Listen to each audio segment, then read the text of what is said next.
I'm incredibly pumped. I'm at Mata Miami, Sotheby's pre-auction inspection here in Miami at the Biltmore Hotel. And this is Ken Block, the legendary late Ken Block. This is his truck. So this was used in one of the Gymkhana movies. I've watched all of them, but forgive me, I can't remember off the top of my head which one he used this in. You can put that in the comments. But guys, take a look at this thing. You can just imagine melting the tires right off of it. It's really nothing more than a cage and a fuel cell with a truck body wrapped around it.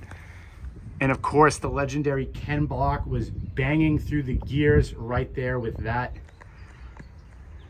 Wow. I'm a big fan of his, so this is very exciting for me to see. There's all sorts of cars here from Jaguar to Ferrari and back. And this is the car that I'm the most excited about.